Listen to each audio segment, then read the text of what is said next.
who's going to provide their, I guess, practitioner lens on how they've had to work with councils and whānau and some of the challenges and opportunities that they've seen. Awesome to see Te Pio Kawe in the room as well. So tēnā koe mara for coming as well. I won't put you on the spot, but it's great to see you here. I know that you've also, along with many in this call today, have got some amazing background knowledge and experience in navigating some of these processes.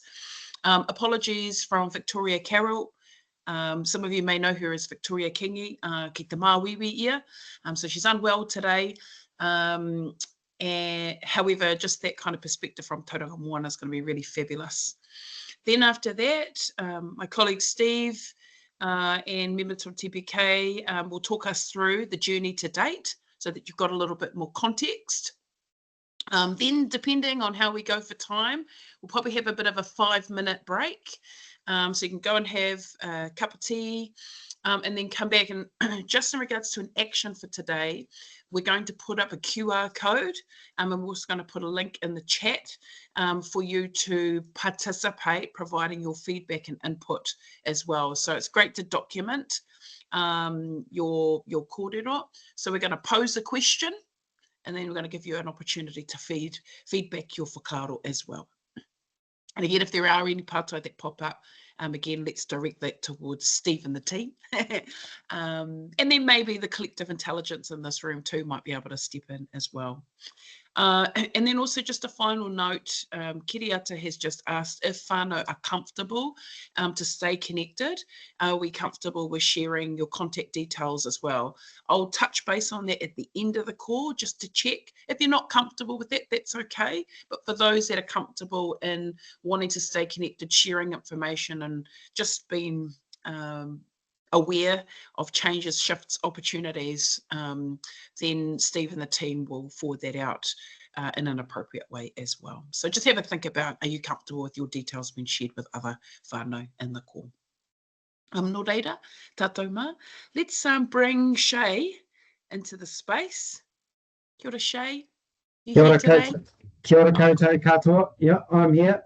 Ko Shay Crossan Takawingoa. Yeah, thanks for the introduction, Kay Marie.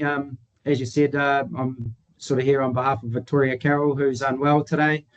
But just to give a bit of a background about, I suppose, myself and my mahi, I'm a planning consultant. I've worked in the Papakāinga space probably for around about 15 years with Victoria, as well as a few other land trusts. Stepping back to probably sort of 2010 to 2012, the period through there, the local councils here in Tauranga, Tauranga City Council and the Western Bay District Council were undertaking district plan reviews at the time. So it was assisting Victoria with getting some provisions in the plans around Papakāinga housing at that time.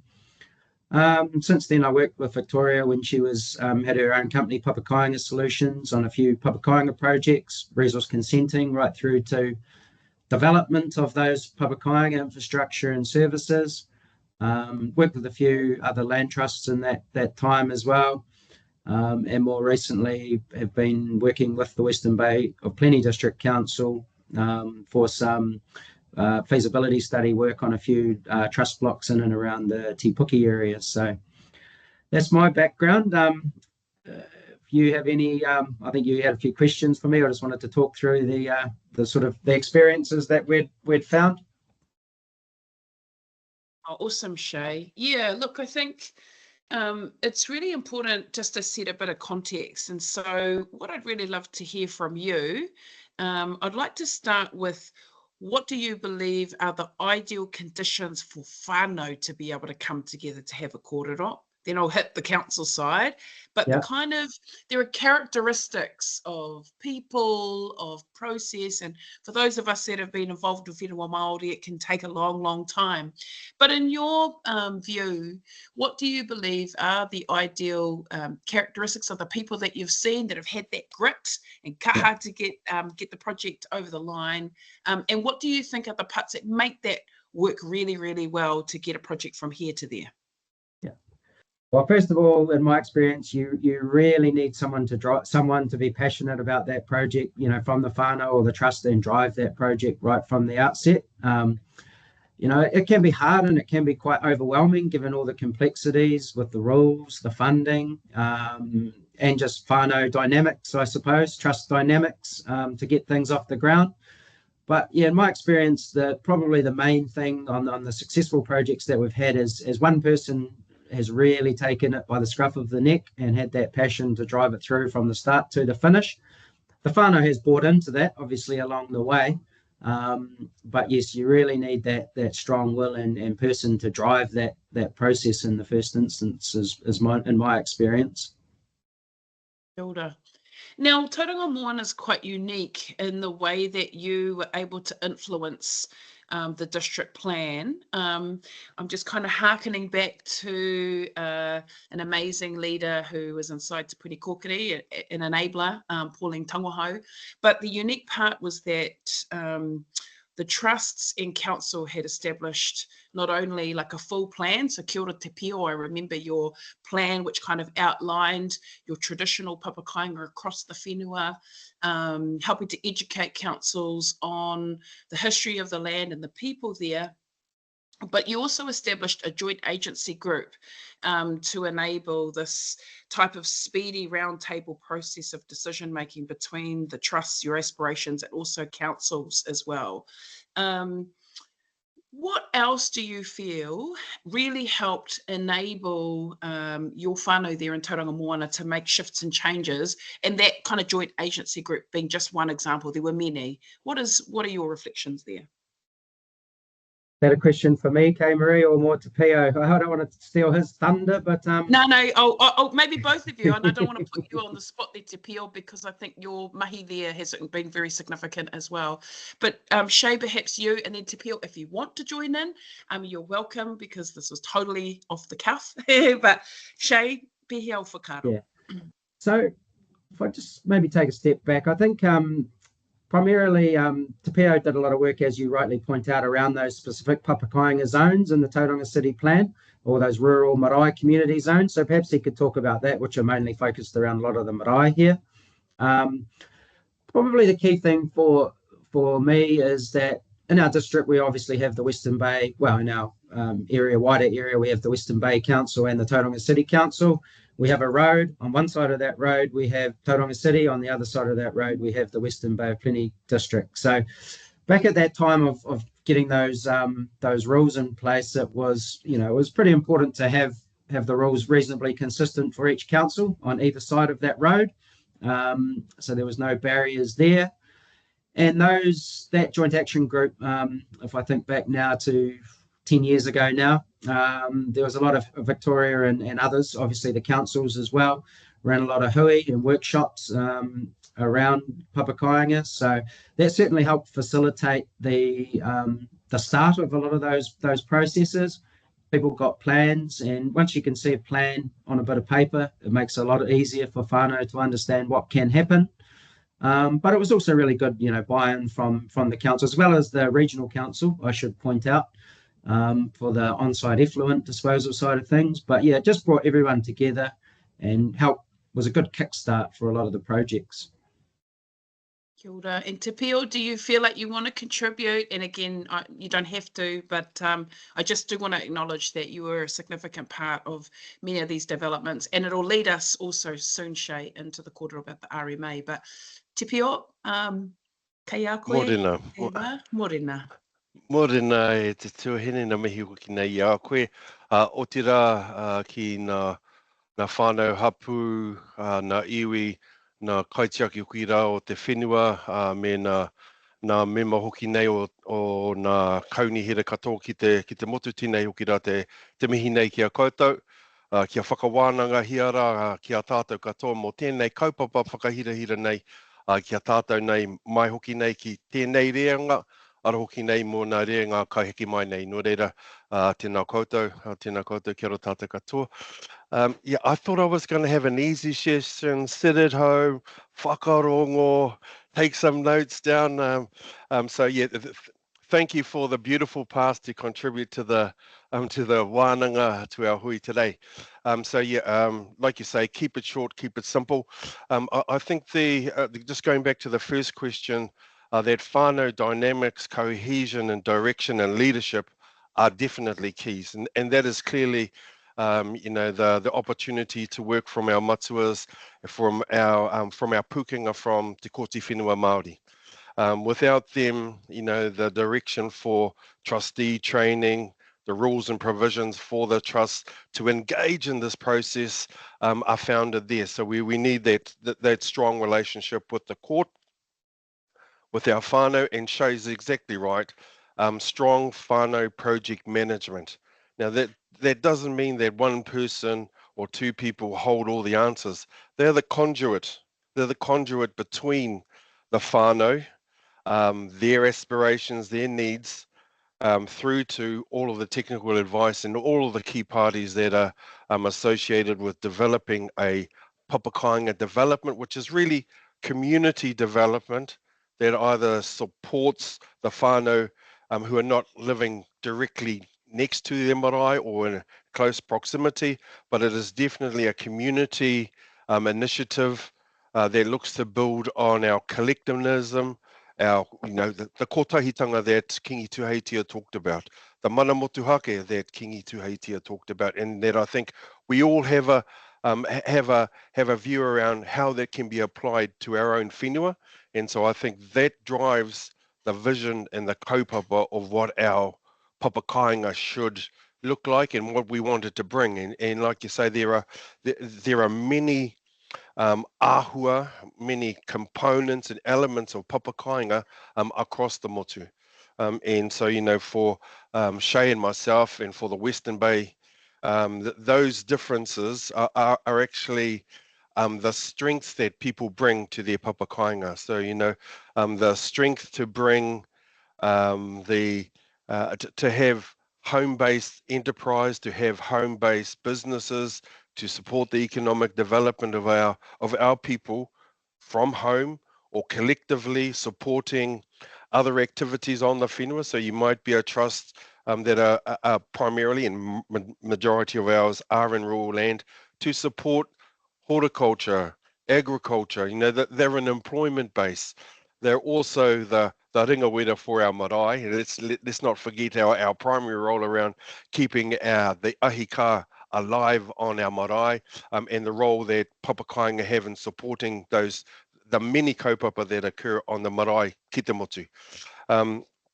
So yeah, I think there's a huge opportunity around policy development to ensure that Papakāinga is not just about housing. It is about the other social aspirations that whānau have.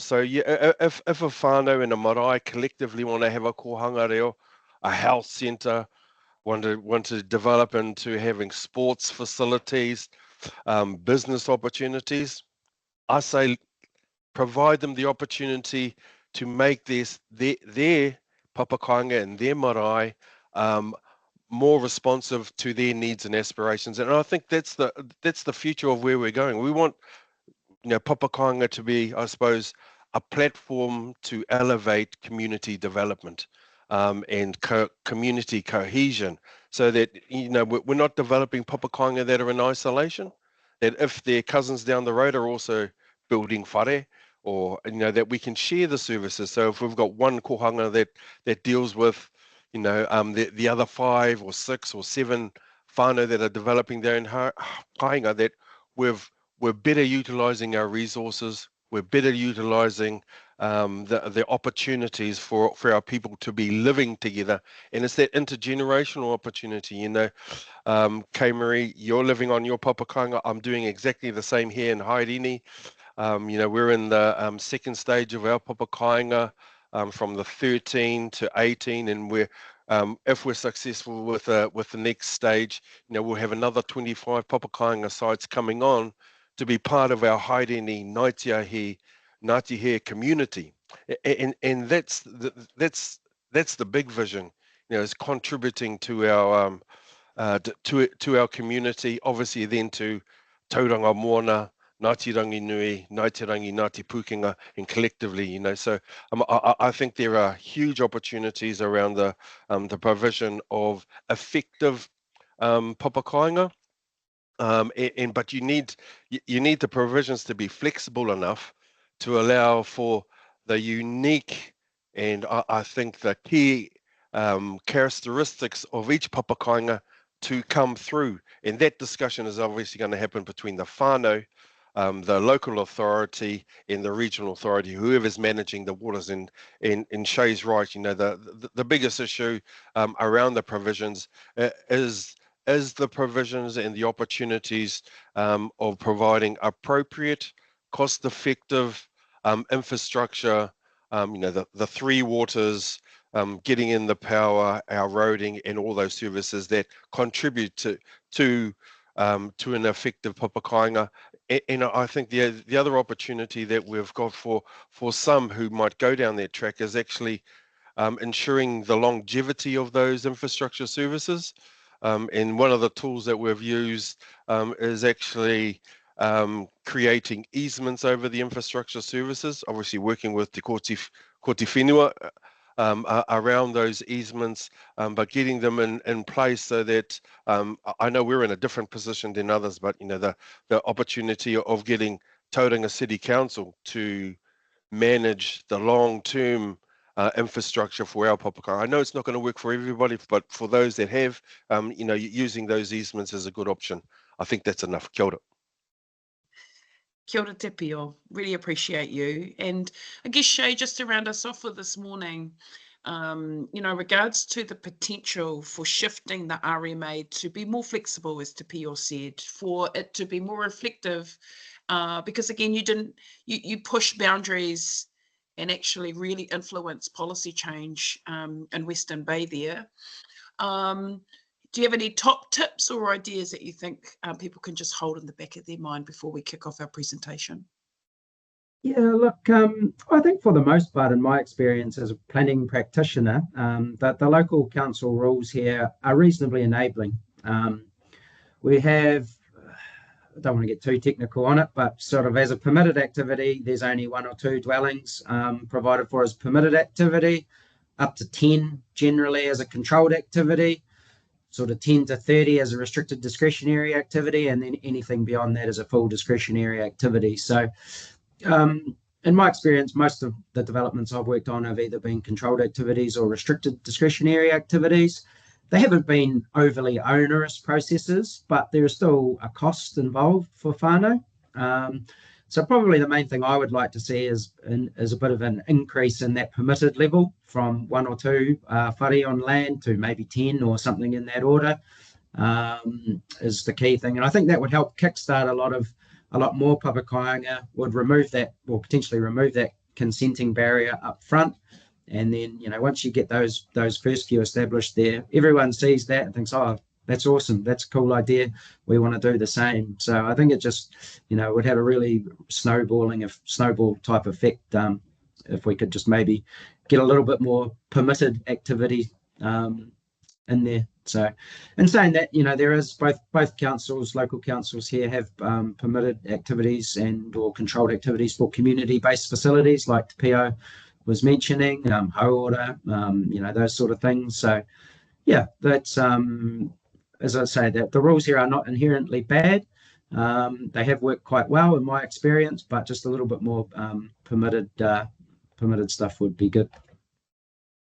Thank you. Feels like a bit more flesh on the bone opportunity. So yeah. Kia whakawhānui ake ngā whakaaro. So how might these opportunities be more permissive, enabling, and also reflective of the very unique needs and requirements of whānau. So thank you, Shay. Tēnā koe mara te pio for your kōrero today. Now what we're going to do is that we're going to just shift our attention back to, I guess, a bit of whakapapa kōrero, the origins of this whole process. So I'm going to pass it across to Steve to help guide us through so that you've got a bit of background and understanding, and it'll also set the scene for the questions that we're going to pose to each of you today. Tēnā koe. Morning e tātou. Ka nui te mihi kia koutou, ko taia mai nei tēnei ata, ko Steve Kerr tōku ingoa.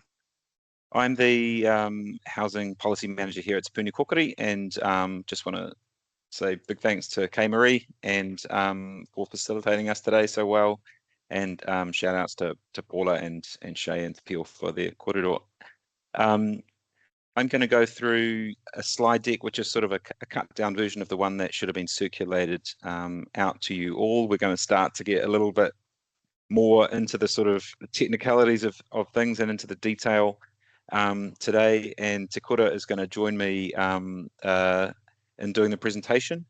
But we'll try and move through it pretty quickly, so there's plenty of time to hear your whakaaro. Yeah, just once again, thanks to all of you for your spending time with us this morning. Let me move to find the slides and present those. Probably also just want to acknowledge, like there's a lot of people on the call, and like just incredible vision and expertise and talent on the call, including from whānau and from Te Pio and others who've been working on this mahi for a long time, and also from some of the people in local authorities that have supported us in the work so far. So I want to acknowledge that. As I think Paula mentioned earlier, we see this as a really important opportunity to address one of the big barriers that whānau face developing Papakāinga. So that's a big responsibility for us. But this engagement process is really important, because we can't get it right unless we have your whakaaro and your feedback on the proposals that as we develop them. So just a bit of background. Oh, probably one more thing I'll just add, but there's a few photos in the slides here that are photos that we've had commissioned just over the last few months to support, to use in a report on Papakāinga that should be coming out before the end of the year. So they're taken in Papakāinga, in Tāmaki and Heretaunga, and yeah, keep an eye out for that work. We commissioned some researchers to go out and talk to trustees and to whānau on a number of Papakāinga around the motu, and hear about their experiences of the benefits of living on Papakāinga, some of which you've heard today, and you already know about, and some of the challenges in developing them as well. So that should be a really good piece of work. A little bit of background about why we're here. So this mahi is part of the government's wider work to reform the RMA, and there are a lot of strands to that. And as part of that, there is work going on across multiple agencies to look at national direction created under the RMA. So I'm sure a lot of you will understand what that means, but essentially that's where the government can kind of create regulations that influence local planning provisions. And we have colleagues here from Ministry of the Environment who can talk to that broader program of RM reform if that's necessary. But our focus is on Papakāinga, and while we understand, and it's been acknowledged, there are a number of barriers and challenges that whānau face to be successful. Working their way through the Māori Land Court, accessing finance, and so on. The resource consent process is the one that we're looking at today. And so this hui is part of what's been actually a really incredible experience, a series of engagement hui that we've been doing with all sorts of groups, largely online, unfortunately, but not entirely, but that's kind of where we are.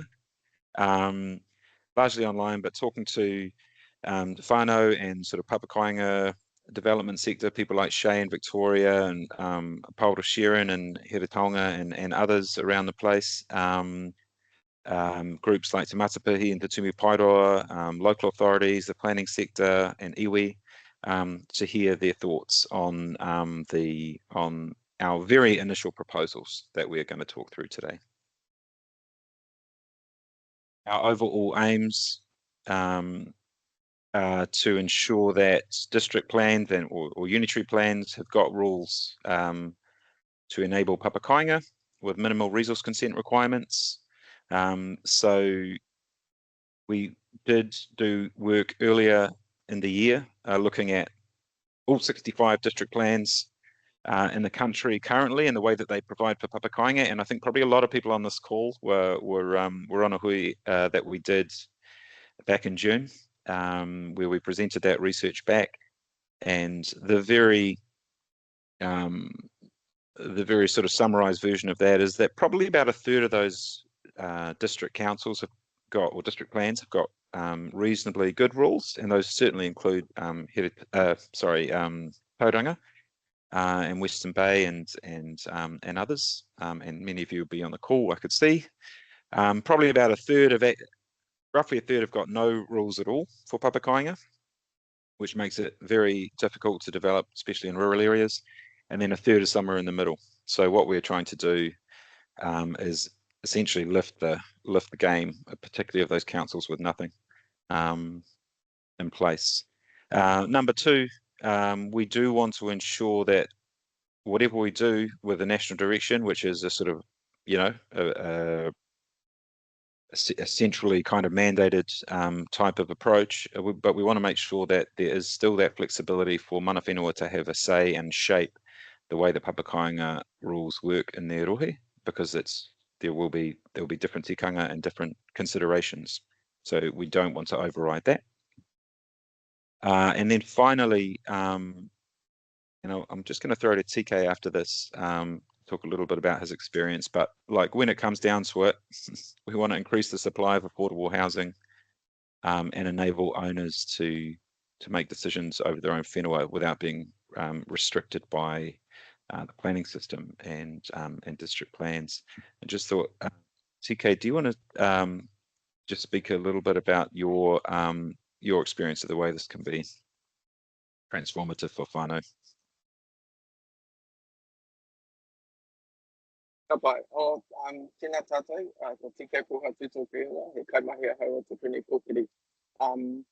So I suppose from my whakaaro, and the mahi that we're doing, it's pulling a piece of work together and a piece of policy together to better enable the development of our whenua. You know, we've spoken about it all morning, and I've seen some pātai in the chat around, you know, some of the challenges whānau face. So they're actually just progressing without any council consent.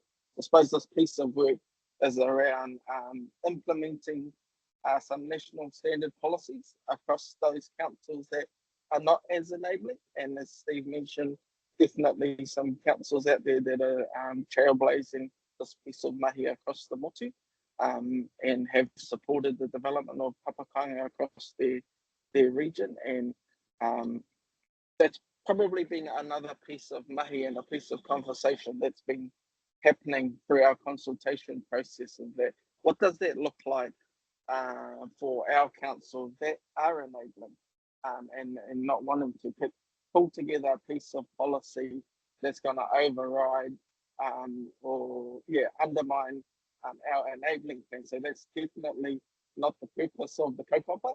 And I suppose coming back to our kaupapa today is taking everybody's experience as to the challenges, understanding what's out there, and what piece of policy can be implemented across district council to make the process a bit easier for our whānau Māori to develop their whenua Māori in their hapu, iwi, and for their whānau. And also just to touch on Pio's kōrero earlier, that definitely Papakāinga is not about building a home. We've seen it where, you know, the Papakāinga where Keimarie is, we've seen that in the community of Te Rangi Koianaki, a 10-home Papakāinga has inspired others within the community to develop their land. So from there, we've got another 4 Papakāinga down the road. We've got a whānau in the feasibility process, looking to establish, you know, 10 plus homes for whānau. Over and above that, what has happened within our community it's called Mō Kai Kōrero, Mō Kai Karanga, Mō Tamariki, to support the ahi ka that have been left in our community. Also, in addition, it's supported us as a community to secure funding for a new kohanga reo building, which we've been in for 40 years. So again, probably a hard sell to say, to Te Kohanga Reo National Trust, and using this as an example, that we require a new whare to be able to support our growing community. We haven't been able to do that in the past because a lot of whānau have moved out to regions, to urban areas to follow mahi, get education for children. But as we all understand, times get tough, and our whenua and our ahi ka back in our communities are there waiting with open arms. I suppose it's this development of a national standard policy across all councils that can enable our whānau Māori to better utilise their land. And I suppose that's a little bit of kōrero I wanted to share. Also, in my previous experience across supporting whānau Māori in the development of their whenua, and I've seen enabling councils. I've also seen councils that have had barriers where setback rules are 50 meters, for example.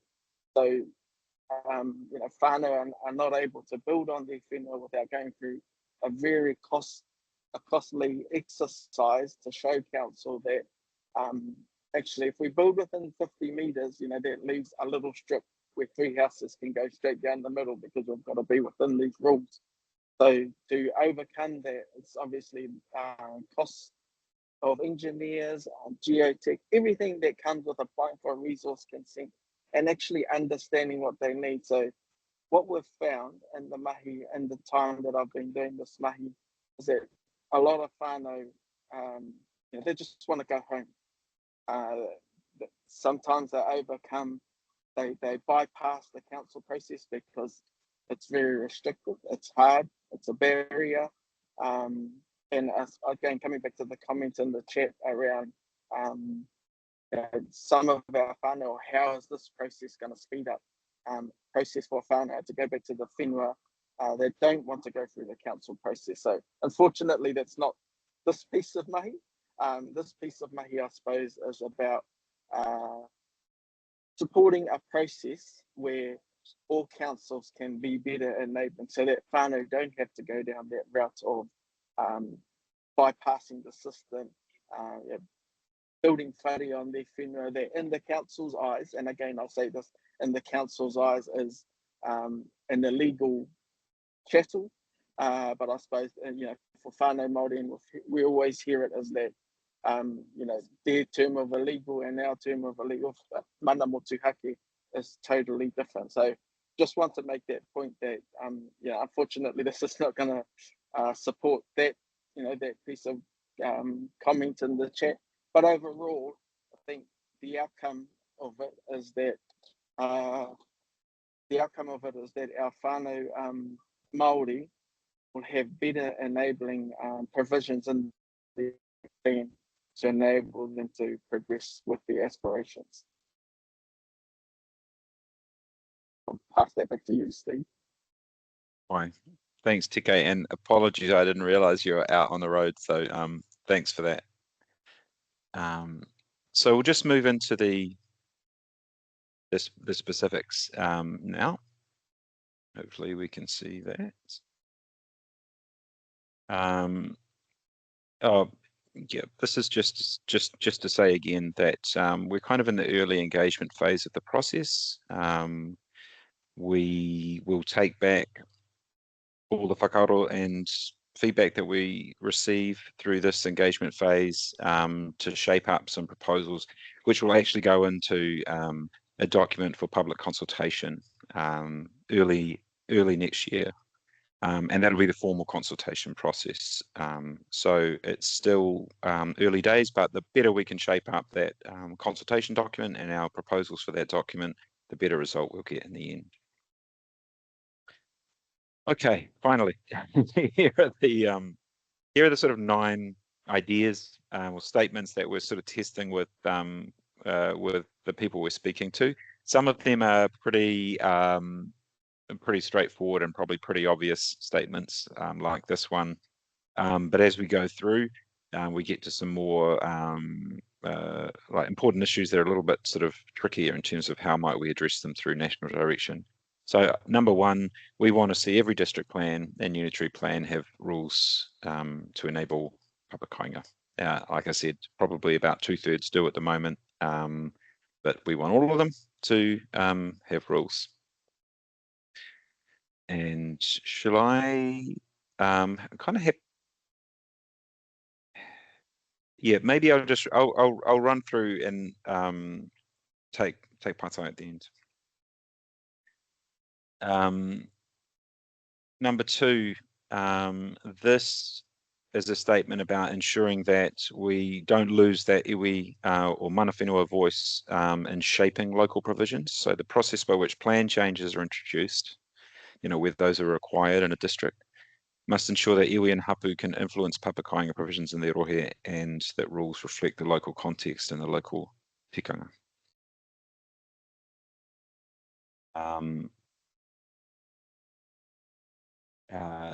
Number three, that Papakāinga housing is retained in long-term ownership for use by the owners of the whenua or the whānau or the hapu or iwi members or the community, whoever the ropu is that owns the land and that develops the Papakāinga. Whether those are rental, affordable rental or owner occupied. But what this statement is about is making sure that by creating enabling provisions, putting enabling provisions into plans, we're not creating loopholes that could be exploited and used by other developers.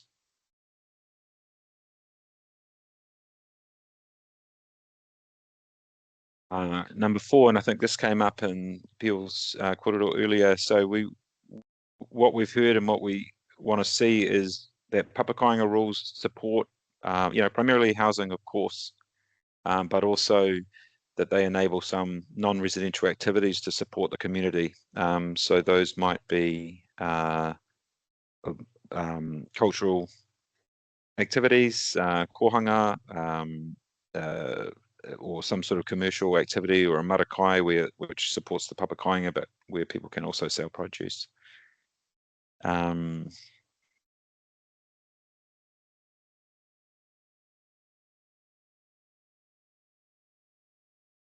Number five, again, I think this is probably a pretty obvious one in a way.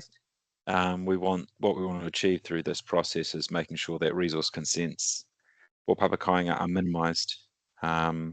So in some districts, Papakāinga is already a permitted activity up to a certain number of homes, and others it's controlled. But that's where we want it to sit. So we are avoiding resource consent requirements ideally entirely, but there will always be a trigger for a resource consent that might be over a certain number of homes, or issues to do with the risk of natural hazards in the area, or other considerations. So we're sort of seeking feedback on that.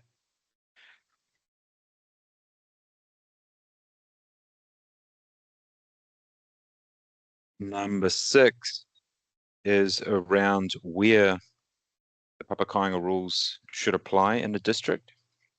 So there's a lot of variability at the moment, even among good plans.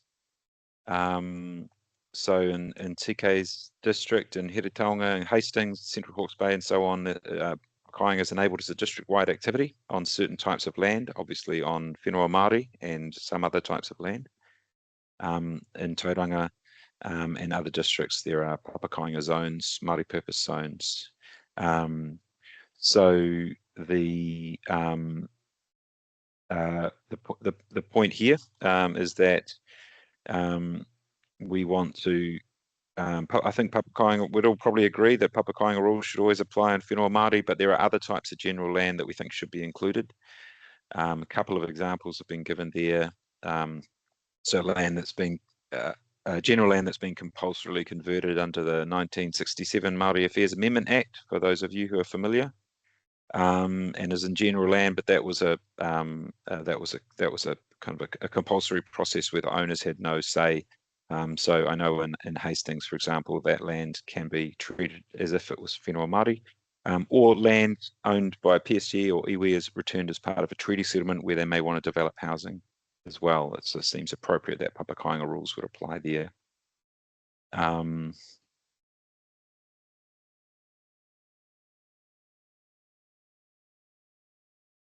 Number 7, this has been an interesting, we've had some interesting discussions about this, about the idea of urban Papakāinga, or Papakāinga for whānau Māori who don't necessarily whakapapa to the land, but might be iwi members. And so we're asking for feedback on the idea that subject to agreement of the iwi, district plan should enable different types of Papakāinga, including what's sometimes called urban Papakāinga, but housing for not just for whānau that whakapapa to their block, but maybe more broadly for the community.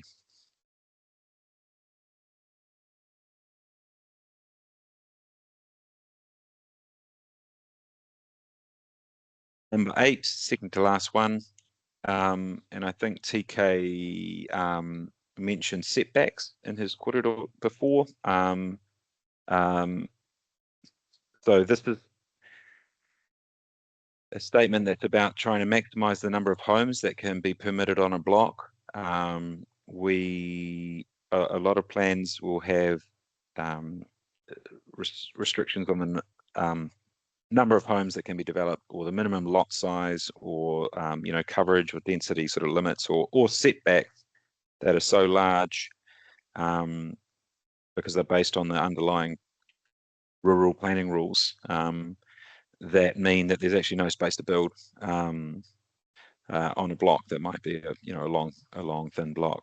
So on the other hand, there are some councils, I think recent rule changes in Upper Hutt and Kapiti Coast, for example, and then I'm sure there are others too, which state that the only limit on the number of homes that can be developed should be determined by the limitations of the site, so the physical sort of carrying capacity of the site in terms of wastewater disposal and things like that. And this is the last statement, and this has been a really interesting one too. So we've heard feedback through the work that we've been doing over the last year or two, that often the infrastructure standards and requirements add a lot of additional cost for whānau in terms of the standard of an access road across the block to where the homes are, or dealing with stormwater requirements, engineers' reports, and so on. And on the one hand, those standards are there for a really good reason, to protect health and safety and to make sure that the development is sustainable over the long term. And on the other hand, in some cases, the feedback is that those standards are too high, and in some cases they'll be preventing whānau from developing. So it's a real balancing act, but that's something that we're really interested to get feedback on as well. I don't know, TK, if you're able to, I don't know if you want to give another example of that.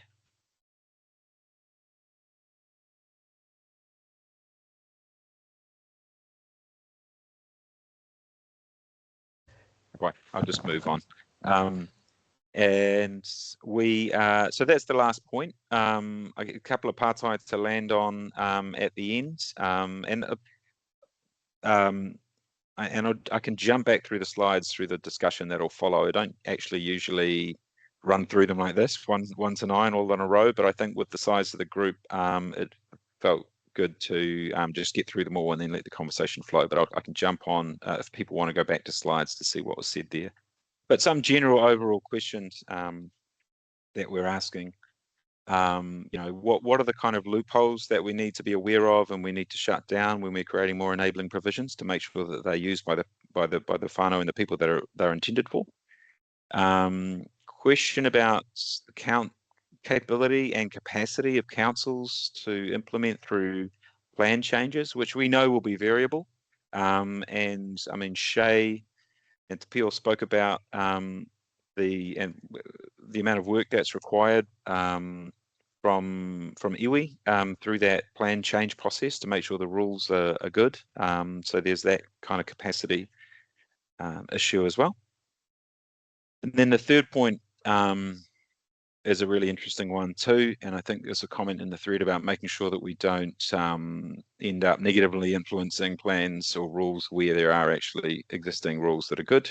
So we don't want to do that. We want to make sure that we lift the game in councils that have old rules, bad rules, or no rules, without changing things where rules are working well. So how we do that is a challenge that we will need to work through.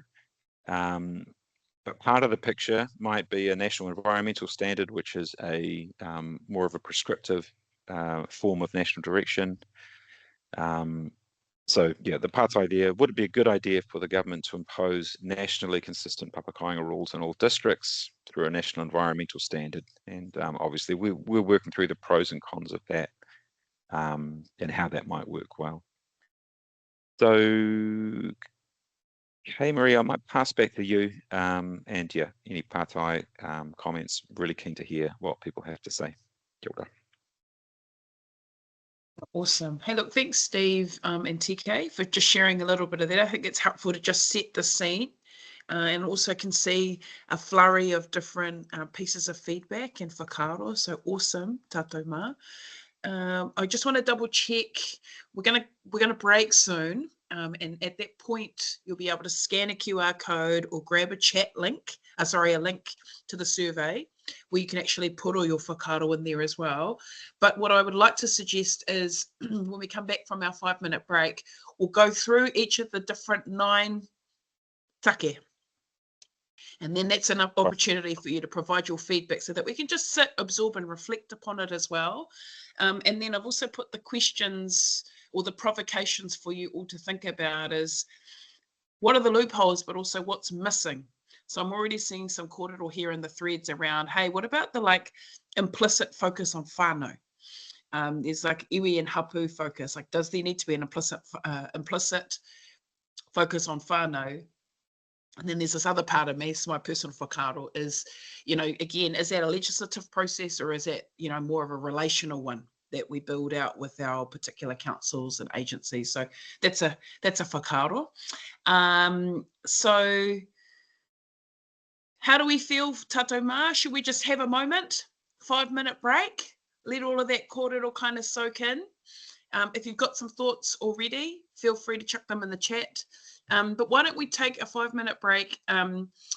And team, do we have the slide with the QR code on it? Otherwise, I'll put the chat link in there as well.